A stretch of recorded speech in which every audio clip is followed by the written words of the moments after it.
तुझं नाव काय सर? माझं नाव निलेश शहाजी भुजबळ, राहणार रेडगाव, तालुका श्रीगोंदा, जिल्हा अहमदनगर. कोणतं पीक घेतलंय आपण?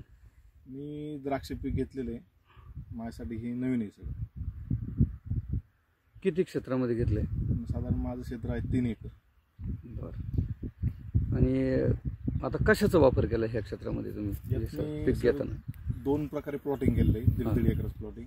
एका 1.5 एकरच प्लॉटवर आपण सन ॲग्रोचे प्रोडक्ट यूज केले आणि एका 1.5 एकरात रासायनिक शेतीचा वापर केला. बरं. ज्या क्षेत्रामध्ये तुम्ही 1.5 एकरमध्ये रासायनिक शेतीचा वापर केलाय समजा, आणि दुसरं जे 1.5 एकरचं क्षेत्र आहे त्याच्यामध्ये तुम्ही ऑर्गॅनिक म्हणजे आपण त्याला म्हणतो सेंद्रिय शेतीचा, तर सेंद्रिय शेतीसाठी तुम्ही कुठली प्रोडक्ट वापरलेले?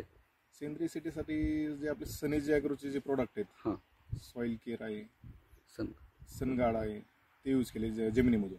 कशा पद्धतीने यूज केले ते? साधारणपणे ड्रिपमधून यूज केले. मी ती ड्रिप वॉटर सोडले ते. त्या रिझल्ट मला असा जबरदस्त भेटला की सोडायच्या अगोदरचा फोटो आहे माझ्याकडे पांढऱ्या मुळीचा, आणि सोडल्यानंतरचा फोटो आहे. एवढा जबरदस्त रिझल्ट आणि एवढा अप्रतिम रिझल्ट, म्हणजे पांढरी मुळी डेव्हलप झाली की माझा विश्वास बसला नाही त्याच्यावर. आणि दुसरं फवारणी आहे तर सनग्रीन आणि सनबुस्टच्या. तर मी ते एकच फवारा घेतला की 10-12 दिवसापूर्वी घेतला होता. तर मला पानाची साईज, कांडीची साईज आणि ग्रीनरी एकदम जबरदस्त भेटलेली.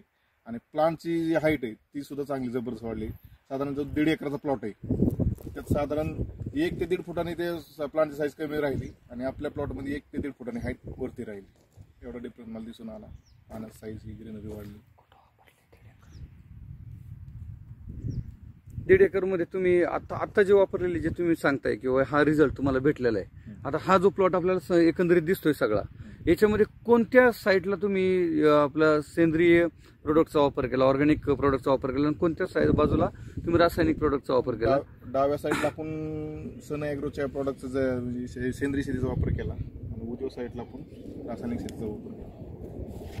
हा, बरोबर आहे. या बाजूला अक्षरशः काही प्रोडक्ट म्हणजे हाईट कमी दिसते, आणि या बाजूला प्रोडक्टचा हाईट जास्त दिसते.